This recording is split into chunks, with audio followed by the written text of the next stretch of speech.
Hello friends, welcome to my another mini blog. এয়া মই আছো ষ্টেচনত আৰু যাবলৈ ওলাইছো শিৱসাগৰ উইথ মাই ফ্যামিলি গোটেইবোৰ ওলাইছো আজি।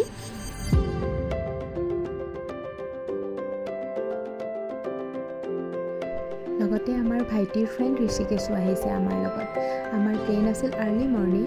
আমি ট্ৰেইনত উঠি অলপ ৰেষ্ট কৰিলোঁ, তাৰপিছত তলৰ চিটকেইটাত আহি লেকচাৰ মাৰিলোঁ, ইটো সিটো খালোঁ আৰু এনেকৈ গৈ গৈ আমি শিমলুগুৰি ষ্টেচন পাই গ'লোঁ আৰু তাতে আমি নামি দিলোঁ, কাৰণ আজি আমি নাজিৰাতে ষ্টে কৰিম।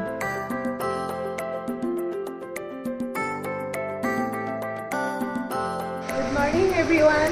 পিছদিনা ৰাতিপুৱা আজি গা পা ধুলোঁ, এতিয়া 6 হৈছে। আমি এতিয়া অগ্নিনাভ মন্দিৰ যাম। নাজিৰাতে আছোঁ, আজি আমি হোটেলতে থাকিলোঁ। তো আজি আমি অগ্নিনাভ মন্দিৰ যাম। তো ব'লক আপোনালোকক দেখাই দিম।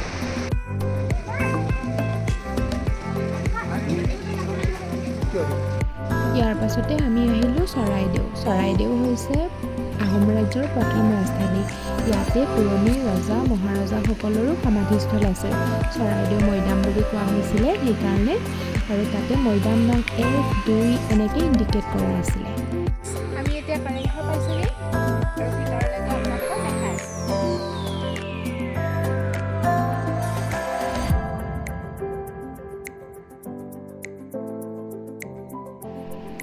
ভিতৰলৈ গৈ আছোঁ এতিয়া আমি কাৰেংঘৰৰ। ভিতৰটো কিন্তু কোনোবা ঠাইত বৰ বেছি এন্ধাৰ।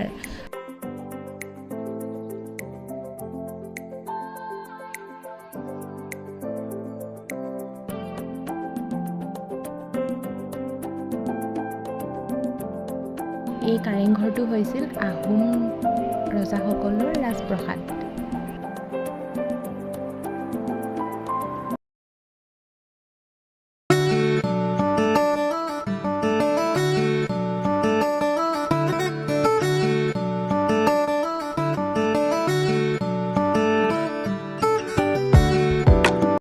এতিয়া আমি ৰুম আহি পালোহি। আজি শিৱসাগৰত ষ্টে কৰিছোঁ আমি আৰু আমাৰ টিকলা। তাৰপিছত আমি ডিনাৰ কৰিবলৈ আহিলোঁ। পাছদিনা ৰাতিপুৱাই আমি আহিলোঁ শিৱদৌল। শিৱদৌল নিৰ্মাণ কৰিছিল স্বৰ্গদেউ শিৱসিংহই, কিন্তু এতিয়াও যে মন্দিৰটো ইমান ধুনীয়া হৈ আছে। আমি অলপ পৰ ভিতৰতে বহিলোঁ, প্ৰসাদ খালোঁ। তাৰপাছত এতিয়া আমি ৰংঘৰ আহিছোঁ। ৰংঘৰত পূৰ্বতে ৰজা প্ৰজা সকলোৱে মিলি ৰং ধেমালি কৰিছিল। ইয়াতে বিভিন্ন ধৰণৰ অনুষ্ঠান, উৎসৱ পাৰ্বণ, খেল ধেমালি অনুষ্ঠিত কৰিছিল আৰু সকলোৱে মিলি আনন্দ কৰিছিলে।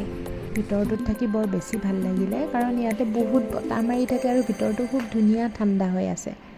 তাৰপিছত শিৱসাগৰৰে জুইশাল বুলি এখনত আমি আমাৰ লাঞ্চটো কৰি ল'লোঁ। এয়া দেখিছেনে, আমি আহিছোঁ এতিয়া তলাতল ঘৰ।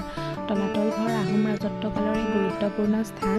ইয়াতে বিভিন্ন ধৰণৰ গোপন সুৰংগ, ৰাস্তা এনেবোৰ আছিলে আৰু আহোম ৰজাসকলে তেতিয়া যুদ্ধৰ সময়ত এই ঘৰটো ব্যৱহাৰ কৰিছিলে।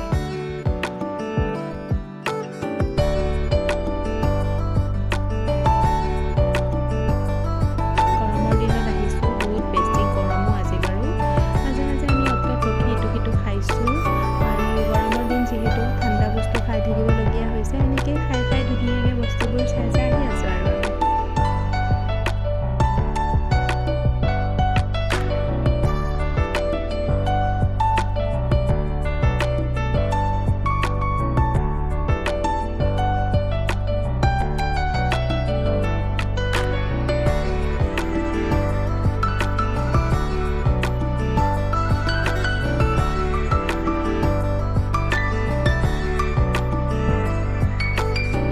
আৰু এয়া হৈছে জয়সাগৰ, শিৱসাগৰৰ এক ঐতিহাসিক পুখুৰী।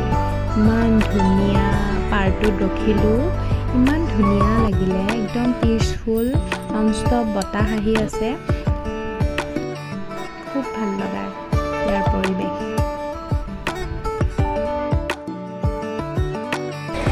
এতিয়া 8:30, এটা লাষ্ট আমি ঘৰলৈ যাম আৰু আজি চুপাৰত যাম। এয়াই আছিলে আমাৰ শিৱসাগৰ জাৰ্ণিটো। ভিডিঅ'টো সম্পূৰ্ণকৈ চোৱাৰ বাবে থেংক ইউ ছ' মাছ, আৰু আজিৰ বাবে ইমানেই। Bye bye.